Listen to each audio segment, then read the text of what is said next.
Aujourd'hui, dans Passion pour Dieu, découvrez la série Nouvelle Identité avec Pasteur Bola Ogedengbe. Cette série exceptionnelle fait partie du parcours d'écolage du site Dieu.fm, un site qui vous permet de découvrir qui est Jésus et de grandir dans la foi. N'hésitez pas à aller sur le site Dieu.fm pour suivre le parcours dans sa totalité.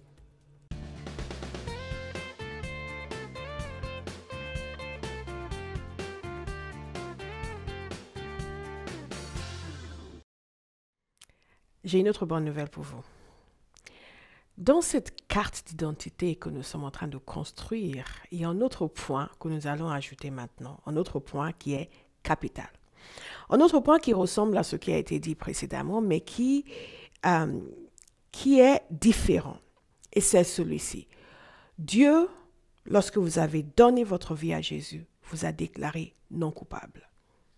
Non coupable? Oui. Dans Romains 3, verset 23, il nous a dit ceci: tous ont péché et sont privés de la gloire de Dieu. Maintenant, ça c'est votre état sans Jésus. Pécheurs privés de la gloire de Dieu. Si vous aviez une illusion ou des illusions quelconques sur votre droiture, perdez-les maintenant. Vous étiez pécheurs. Vous étiez privés de la gloire de Dieu. Nous étions pécheurs, nous étions privés de la gloire de Dieu. Tous, sans exception, tout être humain, toute personne qui habite cette planète est pécheur et a été privé de la gloire de Dieu. Tous ont péché et sont privés de la gloire de Dieu. Et c'est pour cela que je dis que l'Évangile apporte toujours une bonne nouvelle.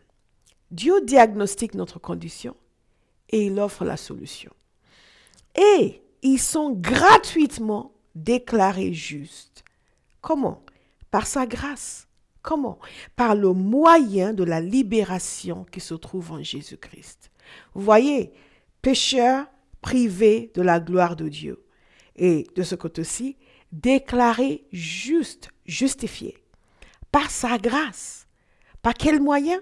Par le moyen de la libération qui se trouve en Jésus-Christ. Lorsque vous donnez votre vie à Jésus, lorsque vous vous repentez de votre vie passée, que vous décidez de suivre Jésus, vous passez de là, pécheur privé de la gloire de Dieu, à là, déclaré juste.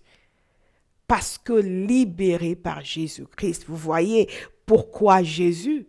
Parce que Jésus est le seul qui permet que nous soyons déclarés justes. Déclarés justes veut dire quoi en réalité? Pensez à un dénommé Philippe. Philippe est accusé de meurtre. Philippe se trouve devant le juge. Tout le monde sait que Philippe est coupable. Philippe sait que Philippe est coupable. Philippe arrive et il attend le jugement. Et tout d'un coup, le jugement tombe. On lui dit, monsieur, vous êtes non coupable. Philippe fait comment? Parce que quelqu'un a accepté de se substituer à vous. Quelqu'un a accepté de prendre votre punition. Donc, nous sommes obligés de dire que vous n'êtes pas coupable. Quelqu'un d'autre a avoué le meurtre. Quelqu'un d'autre a dit, c'est moi qui l'ai fait. Quelqu'un d'autre a dit, c'est moi qui vais être puni pour ce meurtre. Et vous êtes libre. C'est ce que Jésus a fait. Il s'est substitué à nous. Le châtiment qui nous donne la paix est tombé sur lui. Mais ce n'était pas lui qui était coupable. C'est nous qui étions coupables. C'est vous qui étiez coupables. Mais Jésus a pris la punition à notre place. Il s'est substitué à nous. Donc, vous avez non seulement été pardonné, il y a autre chose, c'est que vous avez été déclaré non coupable. Vous avez été déclaré juste. Aujourd'hui, aux yeux de Dieu, vous êtes juste. Non pas que vous êtes déclaré juste, pardon, non pas que vous êtes juste, mais vous êtes déclaré juste. On vous traite comme si vous étiez non coupable. Donc, vous êtes acquitté. Félicitations. Vous êtes acquitté. Il n'y a plus de charge contre vous. Mais il y a autre chose. C'est que votre casier judiciaire est vierge. Tout ce qui était a été effacé. Et pour ce crime-ci, on déclare que vous n'êtes pas coupable. Et ce qui est arrivé est arrivé à Jésus. Ce qui est arrivé à Jésus, c'est que il a été fait péché afin que nous devenions justice de Dieu. Jésus a été fait péché afin que nous soyons déclarés justes. Vous comprenez pourquoi nous devons adorer Jésus? Pourquoi nous devons être reconnaissants envers Jésus? Qu'est-ce que ça veut dire concrètement? Vous êtes déclaré non coupable. Eh bien, écoutez, ça veut dire que vous n'avez plus besoin d'être dominé par le péché. Vous en avez été affranchi, vous avez été déclaré coupable. C'est à vous maintenant de décider, non, je ne vais plus me laisser faire par le péché. L'apôtre Paul a écrit ceci: j'ai été crucifié avec Christ. Et je vis, mais ce n'est plus moi qui vis, c'est Christ qui vit en moi. Et c'est l'invitation qui vous est lancée, que vous compreniez que vous avez été crucifié avec Christ et que ce n'est plus vous qui vivez, c'est Christ qui vit en vous. Et vous devez laisser la vie de Jésus se manifester à travers vous. Qu'est-ce que ça veut dire déclarer non coupable? Ça veut dire que vous n'êtes plus sous la colère de Dieu. La colère de Dieu, oui, oui, oui. Il y a des gens qui sont sous la colère de Dieu. Et c'est intéressant parce que ces mêmes personnes qui sont sous la colère de Dieu ont aussi reçu par amour le sacrifice de Jésus. Et c'est à eux de dire, j'accepte. J'accepte. Il n'y a pas de personne qui, sous la colère de Dieu, à qui Dieu n'offre pas le salut. Mais le péché provoque la colère. La miséricorde provoque le sacrifice. Dieu, dans sa miséricorde, a offert le sacrifice qui permet d'éviter la colère. Waouh! Merveilleux. Vous n'êtes plus sous la colère de Dieu. Et vous êtes accepté. Vous avez une relation avec Dieu. Vous êtes libre de la domination du péché. À partir d'aujourd'hui, vous n'avez plus d'excuses. Vous ne pouvez pas dire, oui, mais je ne pouvais pas m'en empêcher. Vous pouvez vous en empêcher parce que la puissance de Dieu est venue en vous pour dire non. La même puissance qui permet que vous soyez déclaré non coupable est venue en vous pour dire non. Tout ce que vous avez fait par le passé, c'est fini. Jésus vous a déclaré acquitté. Comme nous avons dit précédemment, plus besoin de vous sentir condamné pour vos péchés passés. Mais il y a quand même quelque chose qui est important. Et ce quelque chose, c'est ceci. Vous devez faire le choix. Éphésiens 4, 4.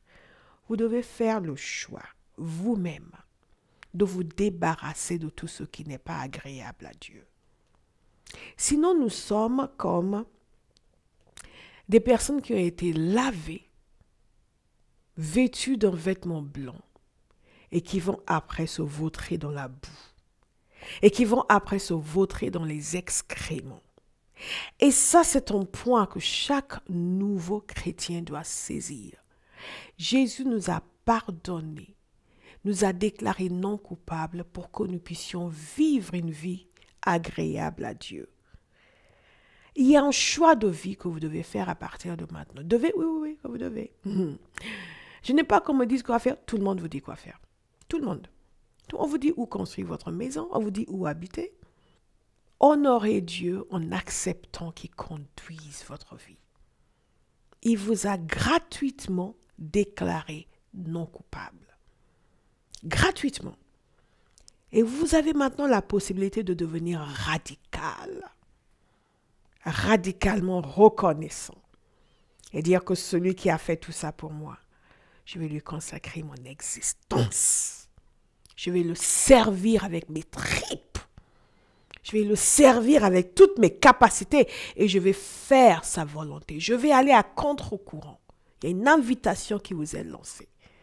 Vous devez décider d'aller à contre-courant de notre génération, à contre-courant du système de valeurs de notre génération. Beaucoup de gens veulent suivre Jésus, mais continuer à penser comme le monde. Non, il y a une invitation maintenant à renouveler votre intelligence, changer de logiciel, changer de système de fonctionnement, système d'opération. Passer dans Windows à un Mac. Changer complètement de système d'opération, changer de système de valeur. Et c'est Dieu qui fait ça en nous. Romains 12 nous invite à être transformés par le renouvellement de notre intelligence. Nous ne pouvons pas continuer à faire les mêmes choses pour lesquelles nous avons reçu le pardon. Et je vais vous inviter réellement à prendre conscience du fait que nous vivons dans une génération qui est très perverse et que les valeurs de notre génération sont très perverses et que vous, en revanche, vous êtes nés de Dieu, vous êtes pardonnés, vous êtes adoptés dans la famille de Dieu, vous êtes un héritier du royaume de Dieu, vous avez été déclarés non coupables et qu'en raison de votre statut spirituel et un style de vie qui ne vous sied plus. Éphésiens 4:4. Vous devez vivre d'une manière digne du Seigneur. Nous ne recevons pas la grâce de Dieu en vain. Nous ne recevons pas le pardon en vain. Nous recevons le pardon pour qu'à partir de maintenant, ce qui se passe à l'intérieur de nous soit agréable à Dieu. C'est pour cela que le psalmiste a parlé de la nécessité pour que les paroles de ma bouche et la méditation de mon cœur soient acceptables devant le Seigneur. C'est une vie de joie, une vie de paix, une vie de bonté, une vie d'excellence. Acceptez le renouvellement de votre intelligence, acceptez le changement de vos valeurs, acceptez ce que Dieu vous offre, remerciez-le profondément. Ce qu'il a fait pour vous, personne ne peut le faire. Remerciez-le profondément, rejetez toutes les pensées que Satan vous envoie.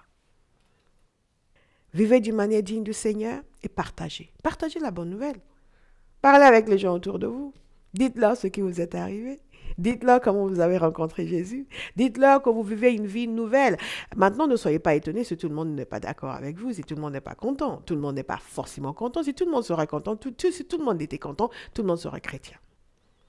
Mais vous savez, quand je suis venue à Jésus, j'étais la première de ma famille et tout le monde n'était vraiment pas content. Surtout, tout le monde était assez perplexe. Mais au fil du temps, les uns et les autres sont venus à voir l'excellence du Fils de Dieu. Sont venus à accepter et à honorer ce que Dieu a fait dans ma vie. Ça, c'est ma prière pour vous. Que la grâce de Dieu abonde dans votre vie. Je prie pour vous aujourd'hui que vous ayez le courage de vos convictions. Je prie pour que la paix de Dieu soit libérée dans vos cœurs. Je prie pour que vos yeux s'ouvrent pour voir la grandeur de ce que vous avez reçu en Jésus. Je prie pour que votre cœur soit totalement épris d'amour pour le Fils de Dieu. Père, bénis mon frère et ma sœur aujourd'hui. Bénis cet enfant de Dieu qui regarde ce clip. Donne-lui de l'engouement pour les choses de Dieu. Je vous encourage à continuer ce parcours. Regardez les vidéos suivantes. Méditez sur les versets. Notez vos remarques, notez vos questions. Remerciez Dieu continuellement. Priez. Que Dieu vous bénisse.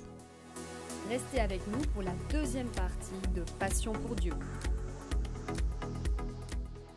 Imaginez un certain Philippe. Philippe est chrétien, donc il est né de Dieu. Philippe est chrétien, donc il est pardonné. Philippe est chrétien, donc il est adopté dans la famille de Dieu. Philippe est chrétien, donc il a été déclaré non coupable. Et Philippe est un garçon très intéressant. Philippe est toujours conscient de la présence de Dieu. Philippe entend toujours des directives de Dieu dans son cœur. Philippe sait toujours, dans des situations différentes, la décision qu'il faut prendre. Philippe est toujours joyeux. Philippe peut vivre des moments difficiles, mais dans ces moments difficiles, il est encouragé, il est consolé, il a une force que les autres ne comprennent pas. Philippe comprend la parole de Dieu, Philippe aime la parole de Dieu, et quand il lit la Bible, il perçoit la réalité des choses de Dieu, et Philippe est enthousiaste au sujet des choses de Dieu. Philippe a ceci de particulier par rapport à beaucoup de chrétiens. Philippe a une bonne relation avec Dieu, le Saint-Esprit. Vous savez ce qui se passe à la nouvelle naissance? Autre chose qui se passe à la nouvelle naissance, c'est que l'Esprit de Dieu vient demeurer en nous. Jésus a dit ceci, Jean 14, verset 15. « Si vous m'aimez, respectez mes commandements. Quant à moi, je prierai le Père, et il vous donnera un autre consolateur, et dans ma version, un autre défenseur, afin qu'il reste éternellement, notez bien, éternellement avec vous, l'Esprit de la vérité, que le monde ne peut pas accepter parce qu'il ne le voit pas, il ne le connaît pas, mais vous le connaissez, car il reste avec vous et il sera en vous. Jésus a parlé longuement et je vous invite à regarder Jean 14, Jean 15, Jean 16, Actes 1. Jésus a parlé longuement de Dieu, le Saint-Esprit. Romains 8 aussi nous parle beaucoup du Saint-Esprit. Et Jésus nous a donné envie du Saint-Esprit. Le Saint-Esprit est la troisième personne de la Trinité. Le Saint-Esprit est Dieu. Il n'est pas simplement le souffle de Dieu, il est Dieu. Il est une personne. Et vous allez voir plus tard dans la série, dans la partie discipula, un enseignement sur le Saint-Esprit. Mais ce que j'aimerais partager avec vous aujourd'hui, c'est le fait que quand vous avez reçu Jésus comme votre Seigneur, le Saint-Esprit aussi est venu. Donc là, aujourd'hui, en tant que chrétien, vous avez reçu le Saint-Esprit. Et le Saint-Esprit, donc, est celui qui accompagne notre ami Philippe, qui fait ce que Dieu veut dans la vie de notre ami Philippe, qui lui parle, qui le conseille, qui l'encourage, qui lui explique la parole de Dieu. Jésus a dit ceci. Avant de quitter la terre, il parlait avec ses disciples, il leur disait « Je ne vous laisserai pas orphelins ». Et qu'est-ce que ça veut dire « Je ne vous laisserai pas orphelins » ? Vous ne serez pas tout seul. Le Saint-Esprit va venir, le consolateur, le défenseur. Le mot grec, c'est paraclet. Et ce mot, traduit paraclet, translittéré paraclet en français, et ce mot paraclet veut dire celui qui console, celui qui aide, celui qui soutient aux côtés, celui qui guide. C'est tout cela que le Saint-Esprit fait. Je vais vous lire encore un certain nombre de choses que Jésus dit au sujet du Saint-Esprit pour vous permettre de comprendre la grâce merveilleuse que Dieu vous a faite en vous donnant le Saint-Esprit. Nous allons voir ensemble. Dans Jean chapitre 14, au verset 25. Mais le défenseur, l'Esprit Saint, que le Père enverra en mon nom, au nom de Jésus, vous enseignera toutes choses et vous rappellera ce que je vous ai dit. Maintenant, vous avez reçu le Saint-Esprit, il va vous enseigner. Vous ne pouvez plus dire, et vous ne devriez plus dire, « Ah oui, mais moi je ne comprends pas la Bible. » Si vous avez donné votre vie à Jésus, le Saint-Esprit va vous enseigner. Il va vous permettre de comprendre. Vous allez bien sûr avoir besoin d'enseignants, avoir besoin de pasteurs, avoir besoin d'apôtres, d'évangélistes qui veillent sur vous, qui vous aident à grandir spirituellement. C'est déjà ce que nous sommes en train de faire avec ces cours, avec ces cours vidéo pour vous aider à grandir spirituellement. Mais en même temps, maintenant, quand vous êtes en train de lire la Bible, vous avez de l'aide. Le Saint-Esprit va vous aider. Qu'est-ce que Jésus dit encore? Il dit, quand sera venu le défenseur, Jean chapitre 15, au verset 28, que je vous enverrai, c'est Jésus qui nous envoie le Saint-Esprit, de la part du Père, donc de la part du Père, l'Esprit de la vérité qui vient du Père. Vous voyez là, la Trinité, le Père, le Fils, le Saint-Esprit. Jésus a dit, je prierai le Père, il vous enverra. Mais en même temps, il dit, moi, je vous enverrai le Saint-Esprit. Il rendra témoignage de moi. L'une des grandes œuvres de Dieu, le Saint-Esprit, c'est rendre témoignage de Jésus. C'est montrer qui est Jésus. Et vous aussi, vous me rendrez témoignage parce que vous êtes avec moi depuis le début en parlant avec ses disciples. Mais nous aussi, nous sommes appelés à rendre témoignage de Jésus. Actes chapitre 1. Alors que Jésus allait quitter la terre, il a parlé du fait que quand le Saint-Esprit viendra au moment du baptême dans le Saint-Esprit, et ça c'est un autre élément que nous allons évoquer dans la partie suivante, c'est ce que c'est le baptême dans le Saint-Esprit. Et l'objectif de Dieu, c'est que nous soyons tous des témoins. Actes chapitre 1, vous serez mes témoins. Nous sommes ces témoins. À Paris où nous sommes, pour parler de Jésus. Maintenant, Jean chapitre 16, je vous lis beaucoup de passages parce que je veux que vous preniez conscience de la grâce que vous avez, de ce que la parole de Dieu dit au sujet de Dieu, le Saint-Esprit. Quand le défenseur sera venu, au verset 12, l'esprit de la vérité. Il vous conduira dans toute la vérité. Car il ne parlera pas de lui-même, mais il dira tout ce qu'il aura entendu et vous annoncera les choses à venir. Il révélera ma gloire parce qu'il prendra de ce qui est à moi et vous l'annoncera. Tout ce que le Père possède est aussi à moi. Voilà pourquoi j'ai dit qu'il prend de ce qui est à moi et qu'il vous l'annoncera. Le Saint-Esprit est donc celui qui nous annonce les choses de Dieu, qui nous révèle les choses de Dieu, tout ce qui concerne Jésus. Le Saint-Esprit est celui qui nous enseigne la parole de Dieu. Il est celui qui nous montre les voies de Dieu. Il est celui qui nous encourage. Il est celui qui nous réconforte. Il est celui qui nous guide. Il est celui qui nous fortifie. Il est l'esprit de force et de puissance. Il est celui qui se tient à vos côtés pour vous aider. Il est aussi celui qui vous aide à prier. L'Esprit sait comment vous devez prier et il va vous aider à prier. À partir de maintenant, vous avez de l'aide. Vous allez pouvoir prier. Vous commencez à prier et vous priez le Père au nom de Jésus avec l'aide du Saint-Esprit. Oh, je vous assure, il aime aider les enfants de Dieu à prier. Il aime favoriser la communication entre nous et Dieu à partir d'aujourd'hui. À partir du moment où vous avez donné votre vie à Jésus, vous avez une aide. Vous allez pouvoir prier. Vous allez pouvoir développer une vie de prière extraordinaire parce que Dieu est attentif à vos prières. Vous savez, il y a un passage qui nous dit que si nous demandons quelque chose selon sa volonté, nous savons qu'il nous écoute. Vous vous rendez compte, Dieu vous écoute.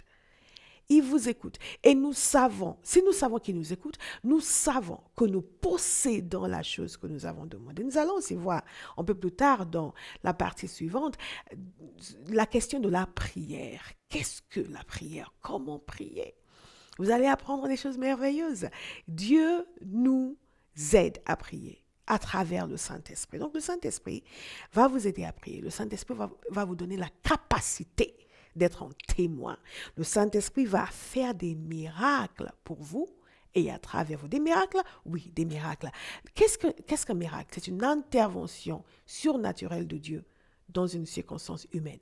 Le Saint-Esprit est celui qui, par sa puissance, amène un changement radical dans des situations. Il y a un avant et un après quand il intervient. Et il va intervenir dans votre vie.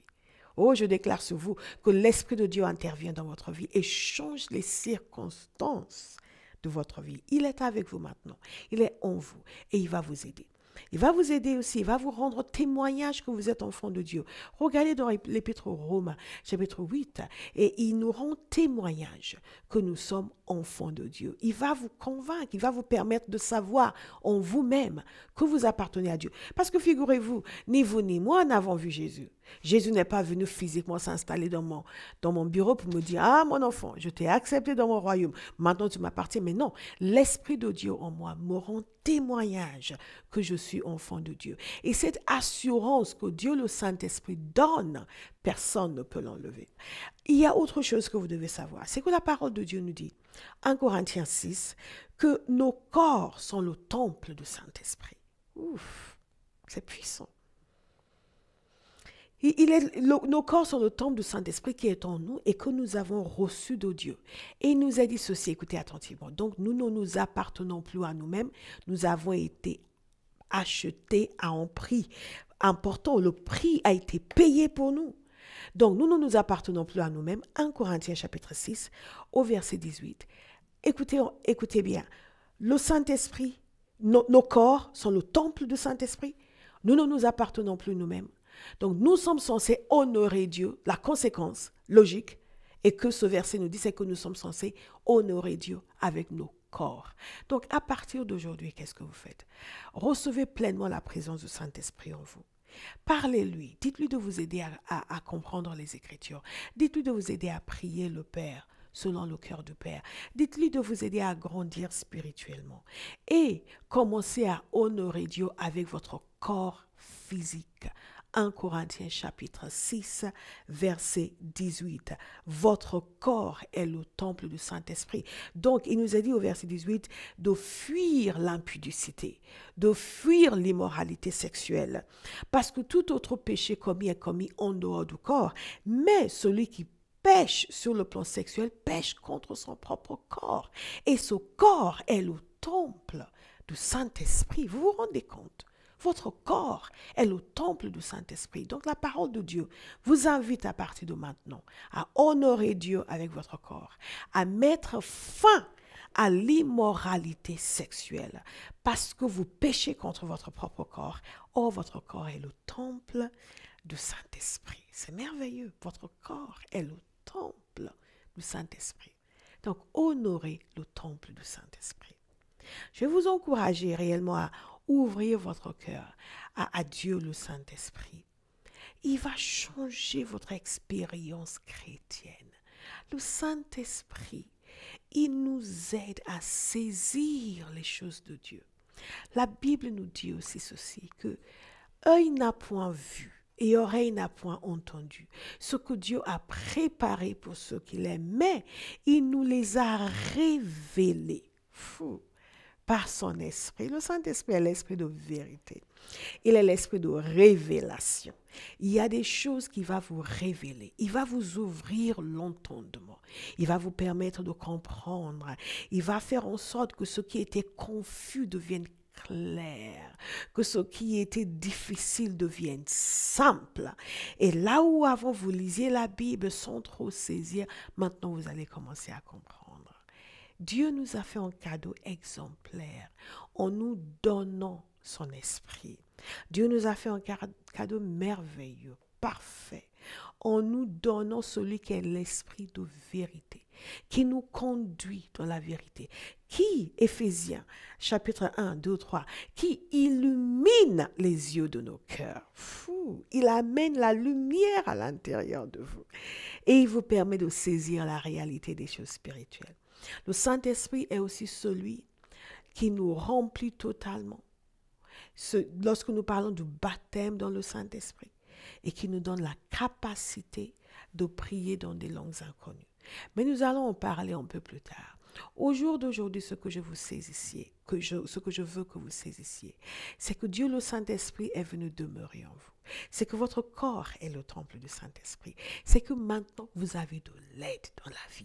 C'est que le Saint-Esprit va vous permettre de saisir les Écritures.